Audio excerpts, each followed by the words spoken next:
Hey guys, this is John here in Los Angeles with the Alpha Channel update for Sunday, August 18th, 2024.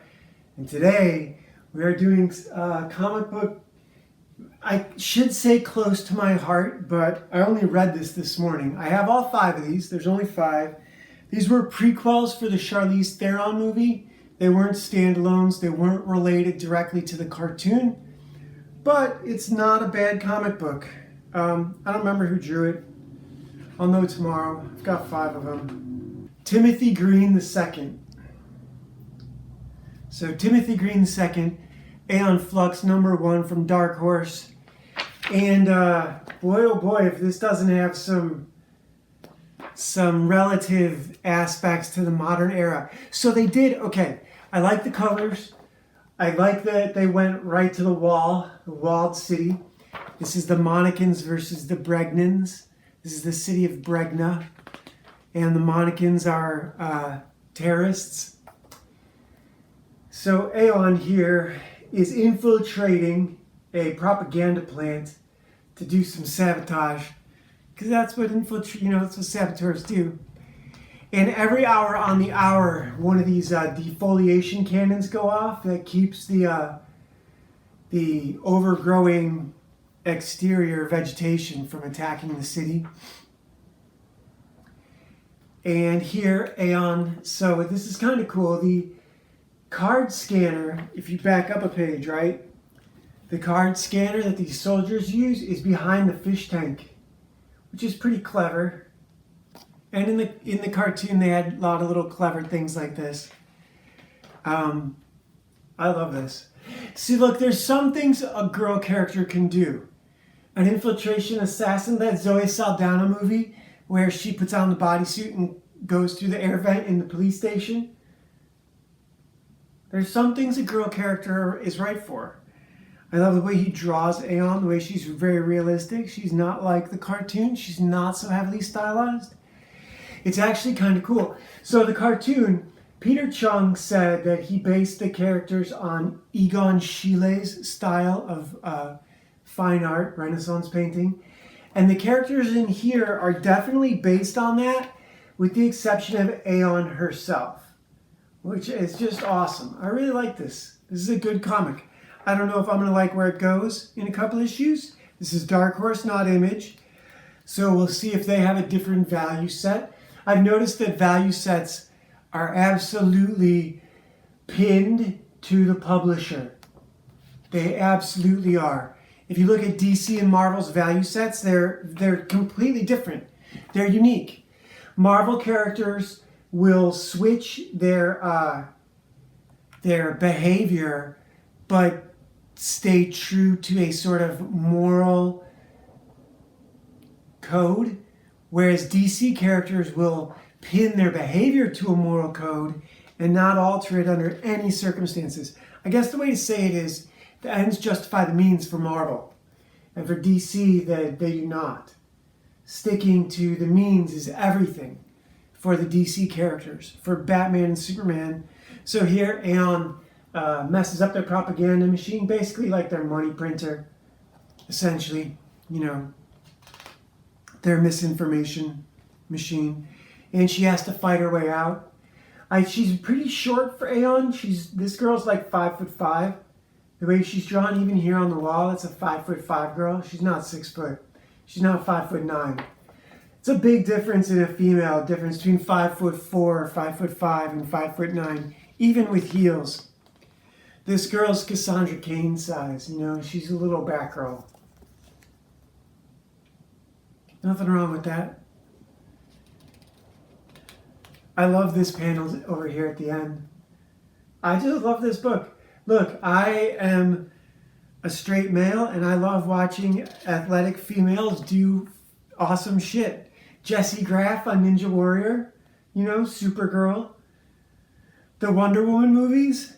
You know what? Look, the Snyder Cut. I think it's the Snyder Cut. That's what they wanted for Justice League, right? He was the guy who directed it. His action on Wonder... I'm just going to hold this up for some longer time. His edit on Wonder Woman was way better than Joss Whedon's edit on Wonder Woman. And it was the pacing. The pacing on Joss Whedon's footage was static, it was uniform, and the Snyder Cut had, she moved faster based on what was happening, and then there was pauses, and then fast movement, and then pauses, whereas Joss Whedon was one consistent pace. Because that's probably how they shot it. That's how they choreographed it. It's easy to dance that way. It's a lot harder to move faster than, human speed. That's impossible. That has to be ramped up in post. So basically what's happening here is Oren and Trevor Goodchild and some other characters, they have developed a poison that will kill all the vegetation outside the walls. And one character wants to deploy it, Oren, I think, who's played by Johnny Lee Miller. And Martin Soskis, I think, plays Trevor Goodchild in this one.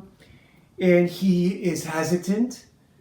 But the other characters are, kind of like what you find in an elite sort of Renaissance society. People are very willing to use extreme measures with, let the consequences be damned. So this is Aeon. Aeon's handler is at her place. She has a mission for her. And Trevor and Oren were just talking about how they have a spy in the Monicans camp. Aeon is a Monican. It's kind of like Santa Monica and Brentwood, is my theory. Cal Arts, which is where Peter Chung and all these guys went to school, is just over the hill in Santa Clarita. And I'm guessing some of them probably lived in Brentwood or Santa Monica. And that's how the Monicans and Bregnans came about.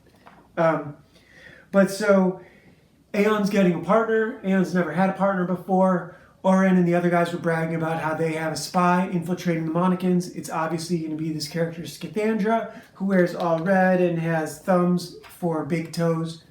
She's the girl with the monkey hands, which I thought was a little bit racist in the movie to give a black girl monkey hands. I don't think you'd get away with that these days. But I don't think you should let blacks speak English. So it's cultural appropriation of the worst sort. And yeah, an ad for Goon. And Aeon Flux, #1. I liked it. I wouldn't say run out and buy it. I think it's worth $3. They're not going to be making another movie of that. And Peter Chung's now teaching at Cal Arts, so he's not really pushing to get a new series. He said something really fantastic in an interview I saw a while back. He said that only a artist who's mastered their craft has really anything interesting to say. And what he meant by that is, and he explained it, young artists like himself were showing off all the flashy tricks they could do, like making the camera move around a character as they ran forward. He does that on Aeon in the opening animation. In the rally car stuff, he does a lot of that, moving the cameras while the car is moving. Everything's in a fisheye lens. I recently saw someone, I don't remember who it was, but I complimented him on Twitter. He posted a picture of Spider-Man doing a flip or fighting someone. Might have been fighting like the Vulture. I think he was fighting the Vulture. And in the background, for the first time, I saw how perspective really, how you can cheat it really easily. He had not pushed himself. He'd done it really simply. And so you've got the picture, right? And his background was just line, line, line, line. And they all tapered down to the same point. But then he just went in and filled in details, even though like in the distance, the curve was harder than it was up here. And it was like, I saw the cheat. I saw that. And this is the sort of thing, like, if I was going to be a professional illustrator, I would have known this back at 18. These are writing cheats. There's writing cheats that I knew like this intuitively, that I've always known from watching and reading stuff. Writing has been where I knew what the rules were before I read them in the manuals. Whereas like some of my friends know the illustration rules before they read them in the manuals, and they can't teach it. But I can teach writing, because if you can't teach writing, you can't write. And it's that simple. Writing is being able to teach. Writing is you're teaching someone the story without having anything for them to see. You're literally teaching them the story. So writing is teaching. Legacy of a Mad Scientist here on YouTube. 13-hour audiobook. Ashley and her younger brother Jeffrey go on the run from corrupt government agents trying to steal her father's legacy to her, a mental computer interface called the Micronics, a sentient AI that doesn't really talk much. Helps her out once in a while. And Legacy and Legend of Ashley Fox, where Ashley and Jeffrey are now in a orphanage, the Angel City Orphanage and Juvenile Detention Facility, District 13, in which they have to unite the gangs against a group of serial killers running the orphanage, preying on the children. We also have comic book Ashley Fox, The Last Valkyrie, where Ashley and Reverend Wolf are trying to rescue a bunch of kids from being Pizzagated by corrupt bad guys. This is a black and white comic. And then Ashley meets Valeria, who is a Valkyrie, and later on inducts her into the Order of the Valkyrie. And you can check it out here in the PDF, in the description as a PDF. And before I go, we also have the Yggdrasil Tarot deck. Today we have a new card that I haven't even looked at. I have no idea what it says. This is the book called The Bifrost. Today's card is Bragi, poetry, language, art, culture. So essentially what we're doing here, what we're focused on here. And yeah, so I like this deck. I think it would be incredible if it had been colored, but I don't mind that it isn't. I have no complaints. It's a really nice deck. I like how big the cards are. In terms of everything going on in the culture and in the world today, what have I been paying attention to? I've been watching and listening to a lot of Cliff High. He's great. He's awesome. His link is here in the description. Michael Sarion. I just found a new guy named Darren Stevenson who wants to remake the way we think about knowledge. I think I'm halfway through my first little video with him. It's about an hour and a half long. I'm like an hour into it. But I don't know. I'm doing good. Got another chapter done last night. Got my workout done today. Been drawing at the drafting table. Got like 3 pages. Not done, but laid out and detailed. What a real comic book artist would call thumbnailed.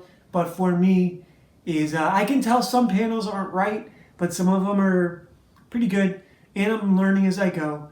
Look, you can learn to do this so that you can be a professional at 19.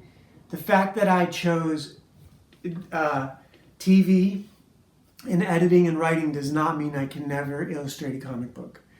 It might mean I might never work for Marvel and DC and have a career doing comics, but I'm okay with that. I'd rather do my own characters. I'm not looking to get wealthy doing Spider-Man. That is definitely not for me.